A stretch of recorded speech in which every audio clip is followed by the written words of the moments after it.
किसी भी संघ के स्वयंसेवक को किसी भी परिस्थितियों में घबराने की जरूरत नहीं है, क्योंकि हमारे साथ में भारतीय संस्कृति के जो मूल तत्व हैं हमारे जन जन में भरे हुए हैं, हिंदुत्व में भरे हुए हैं।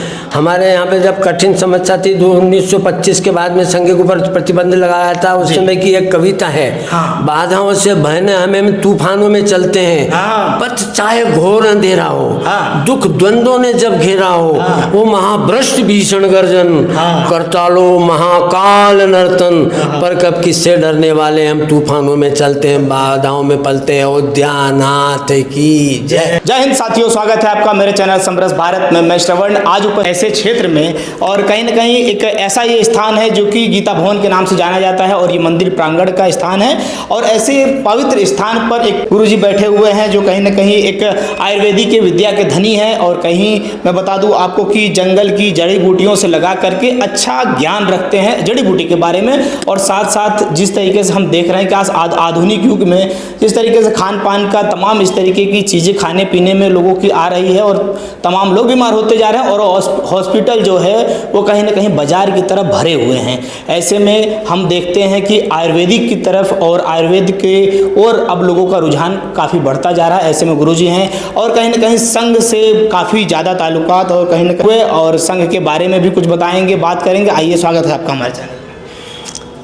किसी भी संघ के स्वयंसेवक को किसी भी परिस्थितियों में घबराने की जरूरत नहीं है, क्योंकि हमारे साथ में भारतीय संस्कृति के जो मूल तत्व हैं हमारे जन जन में भरे हुए हैं, हिंदुत्व में भरे हुए हैं।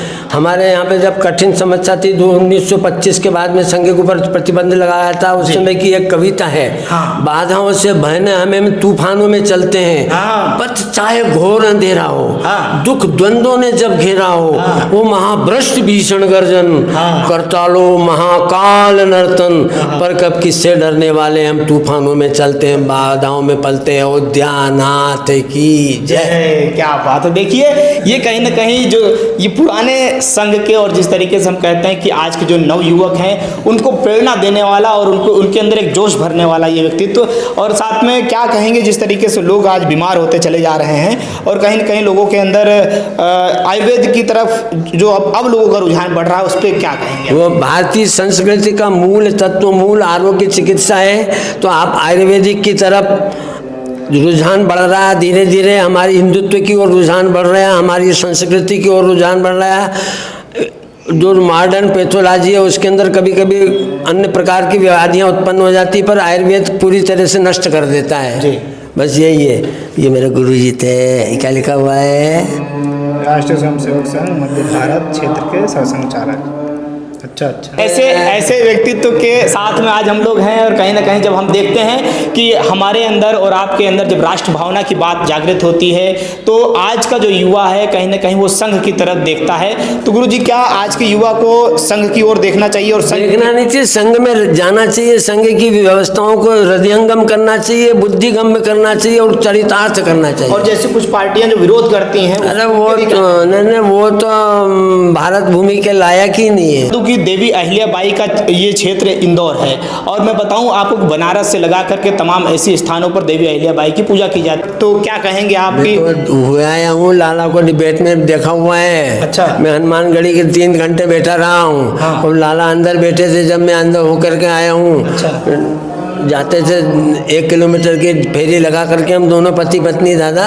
और कहीं ना कहीं देवी अहिल्याबाई का भी कनेक्शन जुड़ता है और किस तरीके से यहाँ मध्य प्रदेश हो, उत्तर प्रदेश हो, तमाम ऐसे स्थान हैं जो कहीं ना कहीं पवित्र स्थानों में आता है। ऐसे में गिनती अगर हम देखें तो अयोध्या हो, उज्जैन हो और तमाम ऐसे स्थानों पर RSS हो, संघ के लोग हों, इस तरीके से कार्य करते रहते हैं। और ऐसे में संघ से ही जुड़े हुए एक ऐसे शख्सियत हमारे साथ में थे। आपका बहुत बहुत आभार हमारे चैनल में जुड़ने के लिए।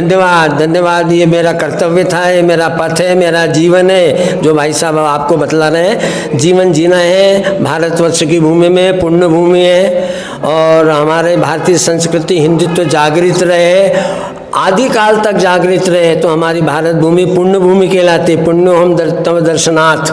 भारत भूमि में जो भी आकर के देखेगा राम जन्मभूमि को, अयोध्या को, काशी विश्वनाथ को और आगे चल करके भगवान नारायण की, श्री कृष्णचंद्र की कृपा होगी तो हम लोग वृंदावन के भी आनंद लेंगे।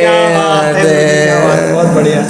तो आयुर्वेद की तरफ लोग बढ़े, उसका भी संदेश कुछ मेरा यह निवेदन है कि भारतीय संस्कृति के अनुसार हमें प्रातःकाल सुबह उठ कर के संघ की शाखाओं में जाना चाहिए, मातृभूमि की वंदना करना चाहिए, हमारे पूर्वजों को प्रणाम करना चाहिए, अभिनंदन करना चाहिए और हमारे मंदिरों को देवभूमि के दिव्य दर्शन करना चाहिए और राम जी की कृपा भारत भूमि में पुण्य भूमि में बनी रहे।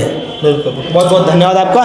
फिर साथियों मिलते हैं किसी नए शख्सियत के साथ में, उज्जवल भविष्य की कामना के साथ। जय हिंद, जय भारत।